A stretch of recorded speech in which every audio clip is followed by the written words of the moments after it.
G'day. I'm here in Gettysburg in the United States. Behind me is the North Carolina monument commemorating many of the soldiers that fought on the northern side in the Civil War. Here in Gettysburg, it was a critical victory for the North that finally crushed the will of the South. It was 75,000 Southern soldiers against 93,000 Northern. I'm standing on the ridge line where the third and critical day of the battle was, and over my shoulder now is the land over which the battle took place.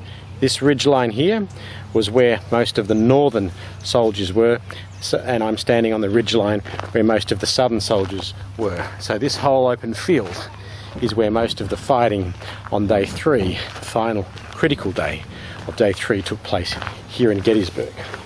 Gettysburg is remembered because it was a critical battle in the Civil War, and because it was a critical battle when Abraham Lincoln came here in 1863, he commemorated the war cemetery with the famous Gettysburg Address.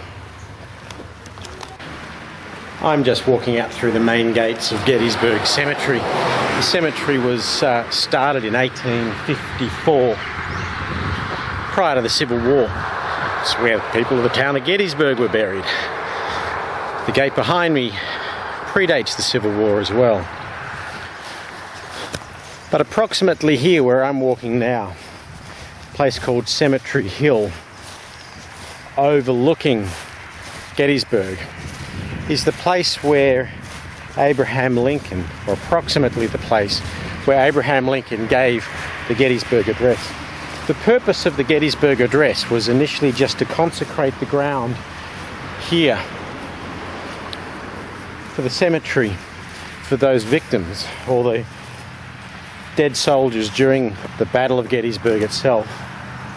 So the original town cemetery, and next door is the cemetery for the fallen. But the Gettysburg Address became more than just a consecration of cemetery grounds. It became more than that because what the address said and how the address was given. Most speechwriters these days look back as the Gettysburg Address as the ultimate example of speech writing and speech making. It only took a few minutes to give that speech. So quick it was, by the time it took the photographer to set up and get ready to take a photograph, Abraham Lincoln had finished the speech and stood down, hence why there is no photograph in existence of the Gettysburg Address. But the challenge of the Civil War wasn't just one about slavery, although that was a critical element. It was thought to be a challenge to the very nature of the type of free democracy, republican democracy, that the United States was experimenting with.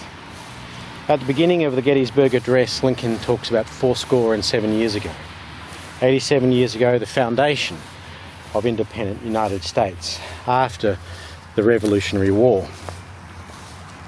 He goes on through the Gettysburg Address to say that none of the living can consecrate the ground in the way that those who died had, and the sacred oath put on the people who survived is to ensure that the experiment of democracy that the country had begun with 87 years ago needs to be continued, and that it was the responsibility of the survivors to prove that government for the people and by the people would continue to survive.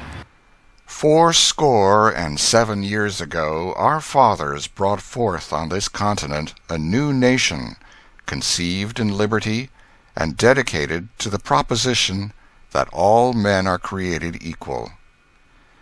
Now we are engaged in a great civil war, testing whether that nation, or any nation so conceived and so dedicated, can long endure.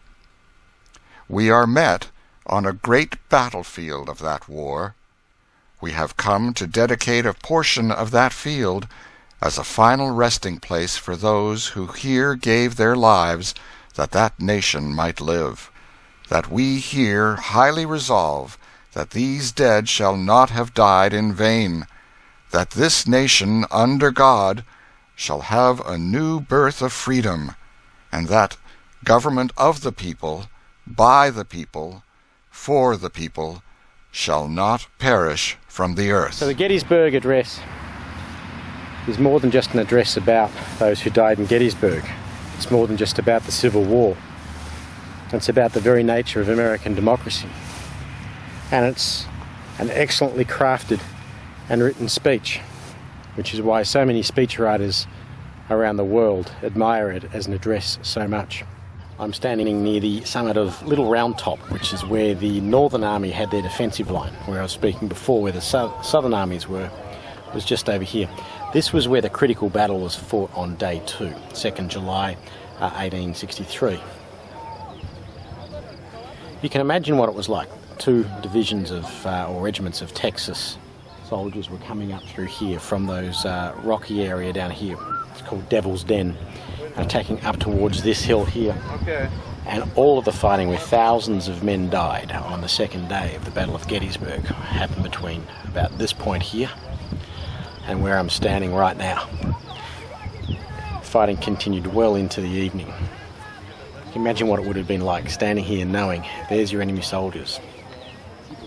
You know, throwing distance, stone throwing distance from you. Battling their way up this hill, knowing if they got here that was the end of you, and probably the end of the overall defensive line for the Northern armies, and would have been the loss of the Civil War. In the end, the Northern Army won.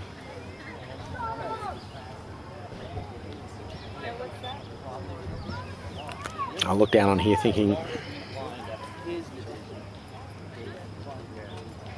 it would have been a hard time to be here with these thousands of enemy coming towards you.